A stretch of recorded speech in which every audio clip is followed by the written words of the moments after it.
Good evening, my name is Garrett and welcome to The Last Call. Tonight's final drink is from Redbreast. This is their Kentucky Oak Edition, coming in at a 50.5% ABV. Now, Redbreast has been doing a lot of interesting things with casks. Before this one, it was their PX Sherry cask, and essentially what they've done is they've taken their Irish whiskey and put it into Kentucky Oak, specifically barrels from Taylor, or at least the Taylor farm, they'll tell us. Won't tell us exactly what they held or anything like that, and for an undisclosed amount of time.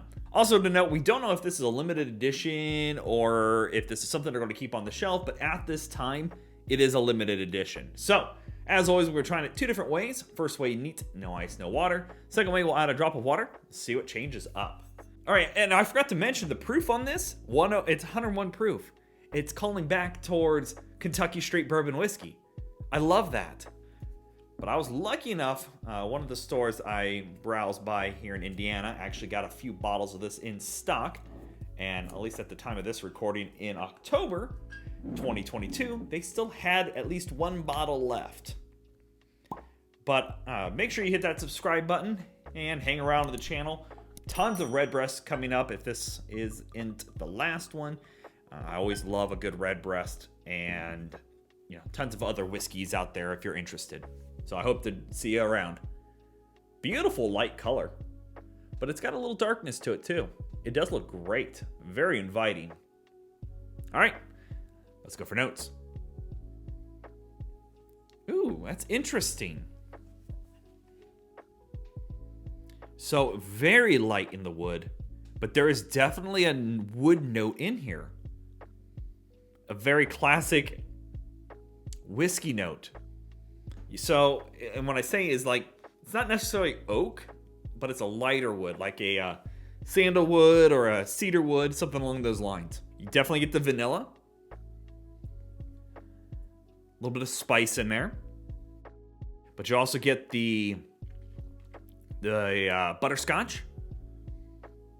That beautiful butterscotch shortbread cookie note. A little buttery. But the vanilla and oak are playing with my head. And actually, more recently, I did the Keeper's Heart, which is an Irish plus a bourbon. It's given me similar vibes. A little fruity in there now. Like a mixed fruit bowl. Yeah. Interesting. All right, let's go for taste. Whoa! Very spice forward.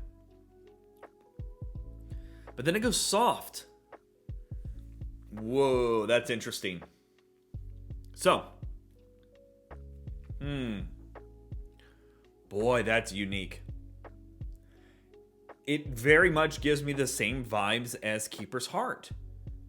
So I'm going to try to walk us through this.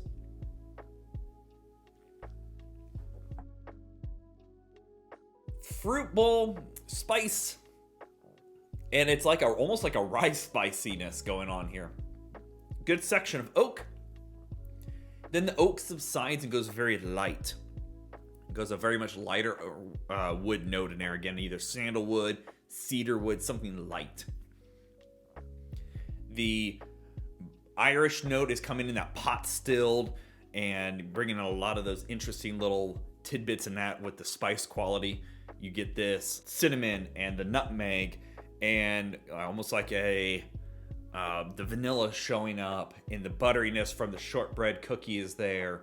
And this is pretty complex, actually. Wow.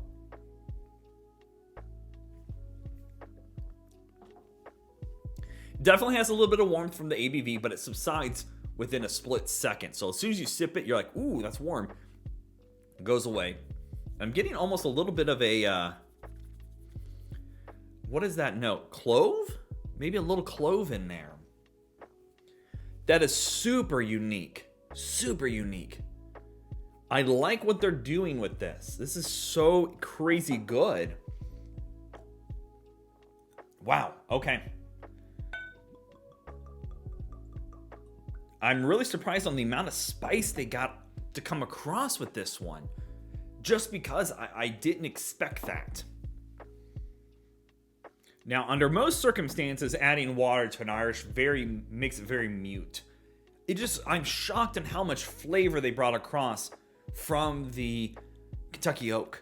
Like, it blows my mind. Let's see what the water does. Actually goes a lot fruit sweeter. Yeah, a lot more fruit going on. Beautiful fruit. Oh, that's great. Spice in there. Still get that Irish note. This is an experienced whiskey. ABV does show up a little bit more on here, but now the oak is showing up. Wow, that is unique. All right, let's go for taste. Wow, now it goes more like goes a little more simple, like an Irish. The spice is still showing up. The oak is still there. Everything like that is still showing up. Much softer, a little sweeter, a little more, almost honey is coming out now. Yeah, getting a little more honey, but the cinnamon is there. The clove is there. The nutmeg is there. All your spices are still there. They're very subtle now, though. Very simple and subtle. Yeah. I do feel a little warm from the ABV again, but it's not to the point of being offensive. It is there enough, though, to really kind of point it out because it does get a little warmer. All right. Let's talk about market price, because we all know market price is market price, and on a bottle like this, it's definitely going to vary.